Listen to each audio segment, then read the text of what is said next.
Welcome to the Caribbean Cricket Podcast, your one-stop shop for all things West Indies cricket. By the fans, for the fans.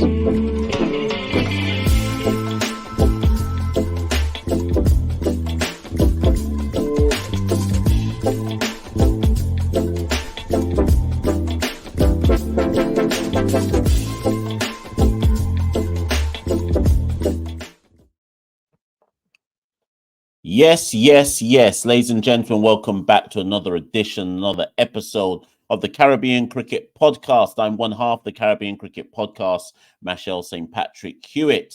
And thanks for joining me for another conversation, another episode, another edition. Call it what you want. First things first, before you even continue watching this video, let me try switch this one up. Like, share, subscribe.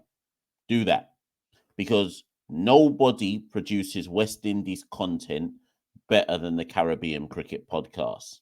Not Sportsmax, not West Indies Cricket Official YouTube channel, not West Indies Cricket Official Instagram page, not any other YouTubers. Nobody does it better than us. Because is that bossy? Yeah, it's bossy. But you know why it's bossy? Because it's true. It's true. It's just facts. Nobody does it better than we do, people. Like, share, subscribe. Listen, Super 50. We've reached the semi-final stage. We finally got there, people. After what seemed like a never-ending tournament of dunce and bossy cricket, we finally got to the final four. Trinidad and Tobago Red Force will play the Guyana Harpy Eagles, and Leeward Island Hurricanes will play the Barbados Pride in the semi-final showdowns for a place in the final for the Super 50 title. But the reason why I wanted to do this video on the best team of the group stage is because fundamentally, obviously, the players of TNT, Guyana, Barbados, and Leeward Islands are all going to either play 8 or 9 games respectively. And that means that there'll be more players that get to add to their numbers. So somebody's likely to end top run scorer because they played more games and so on and so forth. So I just felt that, and yes, you could argue, of course, but Mash, it's the same.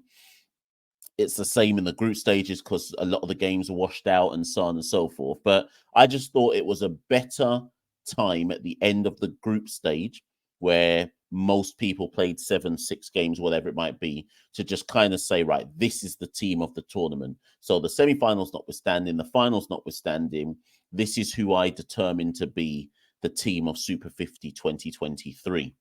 Of course, people are going to disagree with me. I hope you can understand the rationale I come up with. It's not, I think there are some controversial picks in my team of the tournament. But it is what it is, you know, like we put ourselves up here to be shot at on the Caribbean Cricket Podcast. So if you disagree, by all means, get in the comments below after you've liked the video, share the video, and subscribe to the video. I should also add, you know, because I never really do this. If you'd like to support the Caribbean Cricket Podcast, you can head to www.patreon.com/Carib Cricket. Anything that you give, as little as $1 of your currency, $2, $2 rupee, 2 yen, £2, whatever, as little as that, and you can be a supporter of the Caribbean Cricket Podcast. Anyways, let's get into the team, people. Let's get into it. Let's chop it up. So my openers, who are the best openers of this year's Super 50? I think this is where the first disagreement is going to come. Let me find. To take the first opener's position, he's currently the tournament's top run scorer, believe it or not. A couple of days ago, or maybe 3 or 4 days ago, I recorded a video and said I wasn't convinced by this guy, and I said he'd need to score a few more runs before I said, yeah, maybe he's got a chance, this, that, and the other, right? Fundamentally, if I'm saying these 11 players that I'm about to name, if I'm saying they're the best team of the tournament, then I'm saying that whoever Desmond Haynes and Roland Butcher and Darren Sammy go on to pick for the England ODI series, every single one of these players, bar one, and you'll see why later, should be in consideration. Every single one. I don't want to hear nothing about building for the future and the next 2027 World Cup. I hear all that. But that doesn't mean you discard anybody over a certain age, because these were the best performing players. And if we're not rewarding people that perform best, what is the point of them performing? Anyways, here we go. Justin Graves.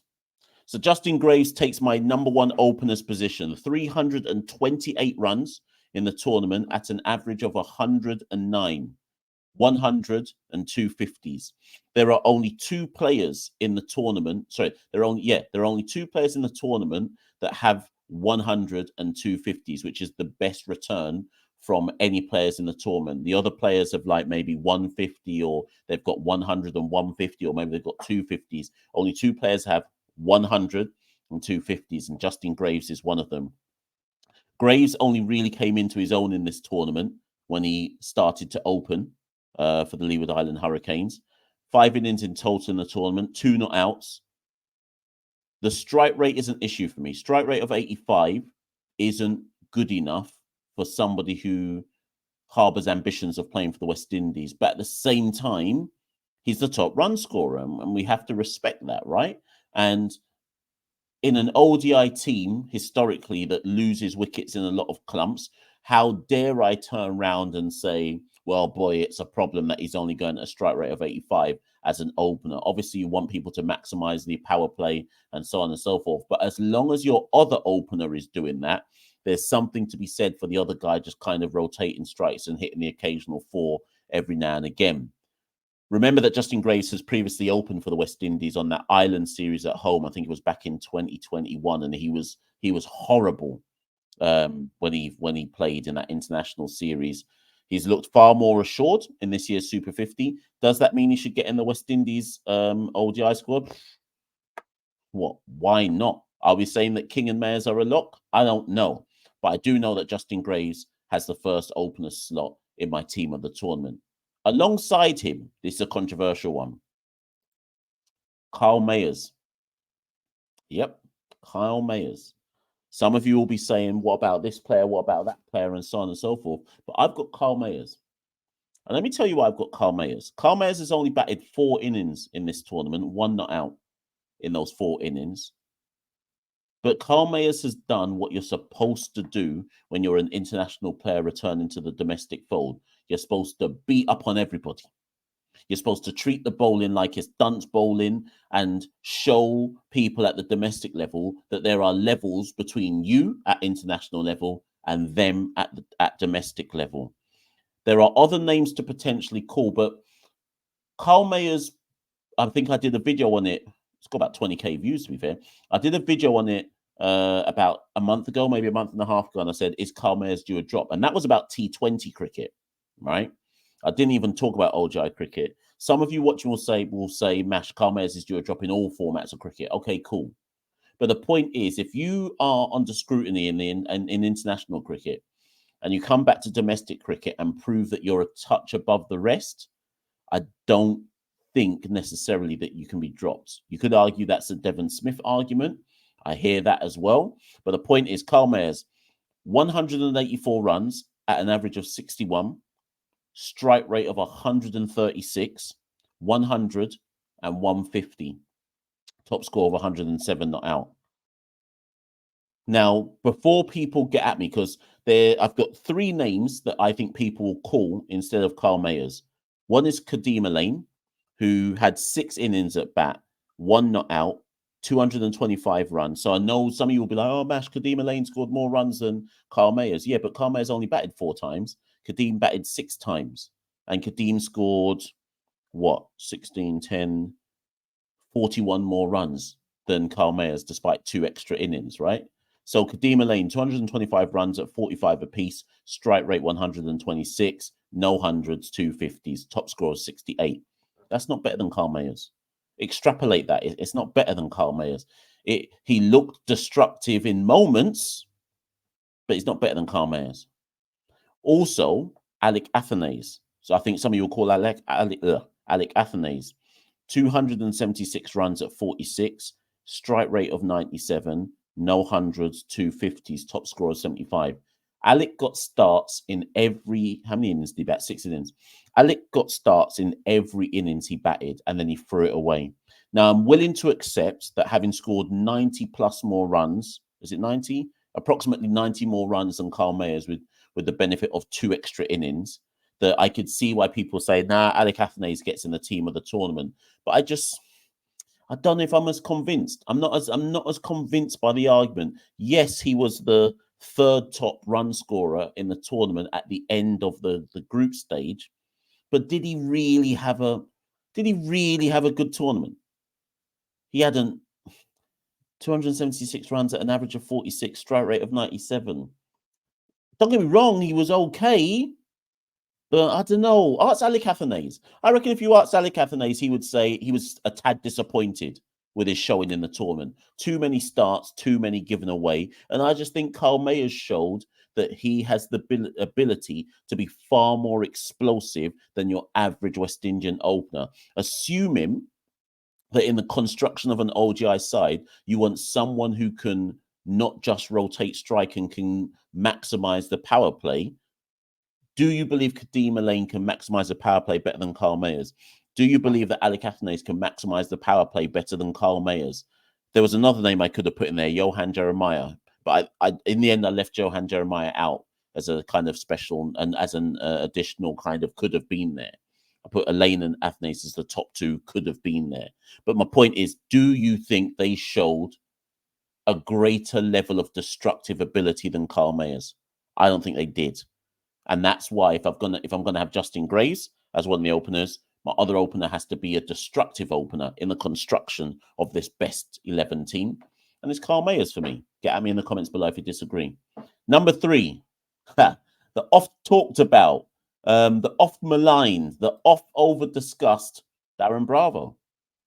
Darren Bravo is at the time of recording the second top run scorer in Super 50. By the way, people, just for the Bravo haters, let me give you some other stats. In the last Red Bull Regional Championship, Bravo was the second top run scorer in the Regional Championship behind Alec Athanaze. In the previous Super 50, Bravo was in the top 5 run scorers in the previous edition of Super 50. So we have a player who has international quality, who's been top 5 run scorer in Super 50 2 years ago, second top run scorer in Red Bull cricket last year, or was it earlier this year, sorry, and now second top run scorer at the time of recording in Super 50 this year. And yet still, Bravo has not played a test match since 2020. He's not played an ODI since 2021. Make that make sense to me. Make that make sense. I'll record a separate video on it because this isn't about Darren Bravo. But anyways, Darren Bravo, 323 runs, 6 innings, 2 not outs, 323 runs at an average of 81, strike rate of 93, 100 and 250s, top score 139 not out. So I said to you at the top, Justin Graves is the only other batter in the tournament with 100 to his name and 250s. So Graves and Bravo are the top 2 batters in the tournament at the end of the group stage. Bravo has to be number 3. He's a number 3 naturally. He's number 3 in this team. Does that mean Darren Bravo should get a recall to the West Indies ODI side? It's unlikely that he will because he's 34 years old. But does Bravo deserve to get a recall to some kind of West Indies representational side? Of course he does. You can't realistically say to me that Darren Bravo is not in the top 5 batters in the whole region. I don't care he's 34. You can't. Anybody with cricketing knowledge and cricketing sense cannot tell me that he is not in the top 5 batters in this region.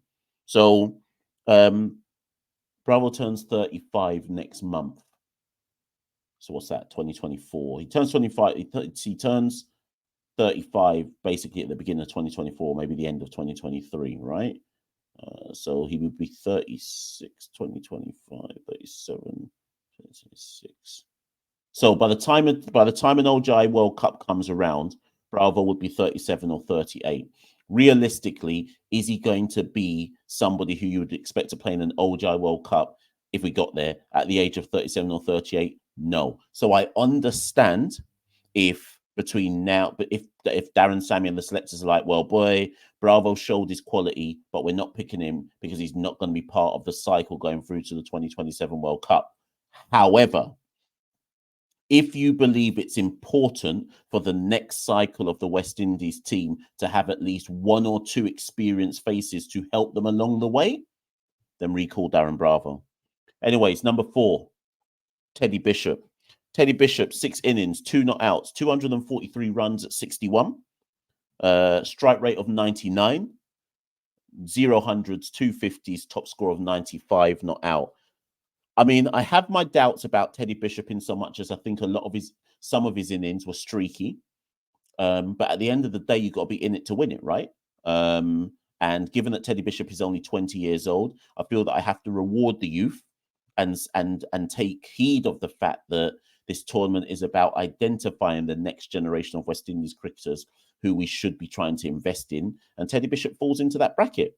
So the West Indies Academy player, I think, gets in at number 4. I think for the first time in his career since under-19 World Cup days, he showed why there's some hype about him. So I will reward him for that with a place in the team of the tournament. Doesn't mean that he gets into a West Indies ODI squad.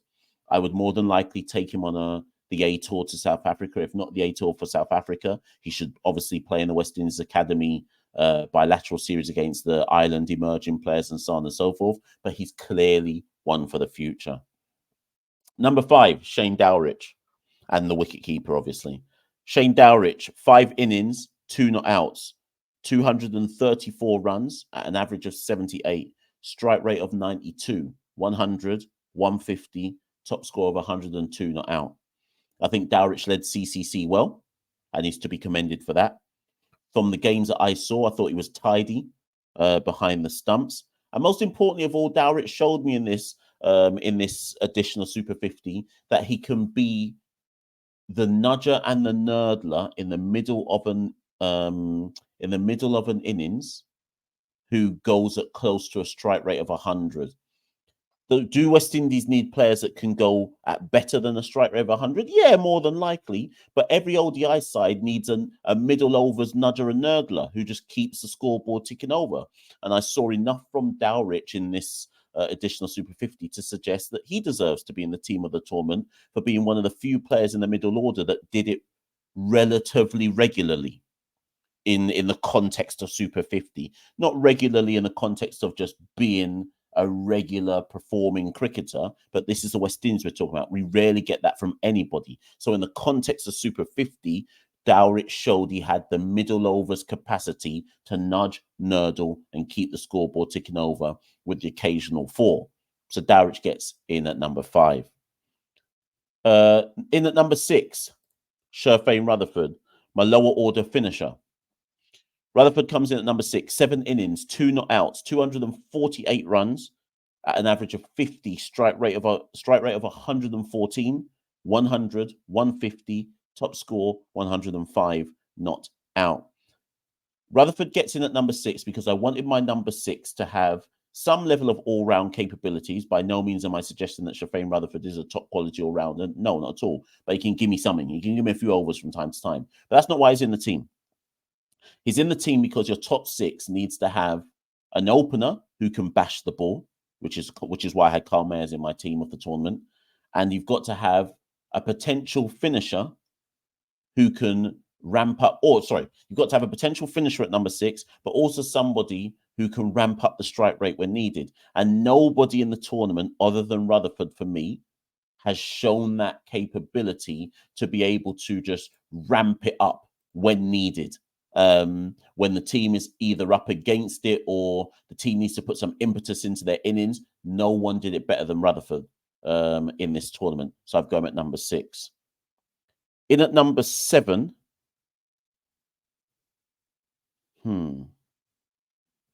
really it should be, do you know what? My order's messed up here. But in at number 7, Yannick Correa. He shouldn't be number 7. He should be my number 8. But you'll see why when I tell you who I've got number 8. In at number 7, Yannick Correa. 4 innings with the bat, 3 not outs, 165 runs at 165, average of 165, strike rate of 77, no hundreds, 150, top score of 71 not out. He shouldn't be at number 7. I should have Correa at number 8. But because Correa played a lot of timely knocks that played to the situation. That's what I liked about Correa's batting. I know the strike rate of 77. You should be looking at that going, how on earth can your number 7 have a strike rate of 77? I want to believe that Correa can play a quicker innings than that. But I have to put him in at number 7 because every time Correa came to the crease, apart from yesterday's game against Barbados Pride, he played to the situation. How many times do we get West Indian players that play to the situation? So I had to respect Correa at number 7. And of course, this is before I talk about his bowling. 16 wickets at 15 apiece, economy rate 5.76, 1 fourfer, 2 fifers. Nobody had a better fourfer and fifer return than Yannick Carrier, sorry. So Yannick Carrier is in my team as the number 7 all-rounder. You can disagree about whether the number 7 position should be an all-rounder or not, but Yannick Carrier is in my team as the number 7 all-rounder and obviously the prime leg spin bowler. Obviously, some of you will say, what about Hayden Walsh Jr.? But when you look at my overall construction of the side, you'll see why I've got Yannick Carrier at number 7. At number 8, Romario Shepherd. I wanted 3 seamers in my squad. And the reason why I wanted 3 seamers in my squad is in this tournament, this is how down bad Super 50 was this year. Of the top 15 wicket takers in Super 50 this year, 13 of them have been spinners. Horrible. How can you have a tournament where 13 of the top 15 wicket takers are spinners? How is that? That can't help West Indies cricket. How many wickets are we going to play on in ODI cricket where we're going to play? In fact, where is the next World Cup? Where is the 2027 World Cup? Let me go look. I don't even know. It's probably in India. Where is that? Well, is it in South Africa? South Africa. Okay. So the 2027 ODI World Cup is going to be in South Africa and Zimbabwe. Zimbabwe notwithstanding, let's just talk about South Africa. Do you think that Super 50 with its 13 out of 15 top wicket takers being spinners, does that help West Indies cricket going forward? No, absolutely not. How many of those 13 spinners are very, very average at best? The fact that only 2 seamers could get into the top 15 because the wickets aren't conducive. The wickets aren't conducive for seam bowling. Come on, man. We've been having these conversations for so long, man. Sort out the goddamn wickets, man. How can we have a tournament with average spinners just laying down everyone, just putting the ball on 5th stump line and laying down a whole team and taking 4fers and 5fers? Don't make no sense. So in my team, I was like, I've got to have 3 seamers no matter what, because there is no way, even in spite of 13 of the top 15 being spinners, with top wicket takers being spinners, I can't pick a team with 5 spinners and no seamers, right? So at number 8, I had Romario Shepherd. Romario Shepherd was only able to play 4 games before he had to fly back to Guyana for personal reasons. But in those 4 games, he took 7 wickets at 21 apiece with an economy of 5.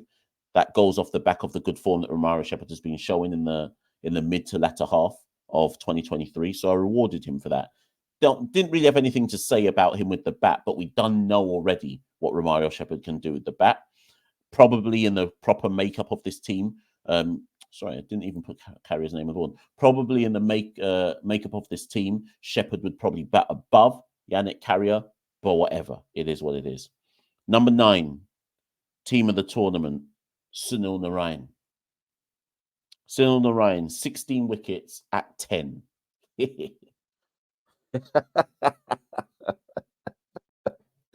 16 wickets at 10. Economy, here's the best part. Let me take off my glasses to blouse and skirt. Down horrible. Down horrendous.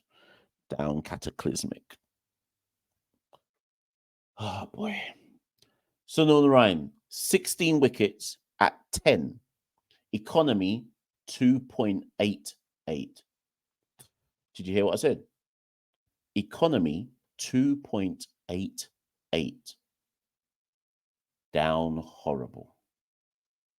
2.88, you know. So the best spinner in the tournament is a guy who's just announced his retirement. We all knew he'd retired anyways, but a guy who's just announced his retirement from international cricket, who we can't pick in T20s or ODIs, and he just took 16 wickets in our flagship List A tournament at 10 apiece with an economy of 2.88. Nobody came close to that in terms of the frugality, if that's even a word, of his wicket taking. Boy, oh boy, oh boy. So Sunil Ryan, anyways, number 9.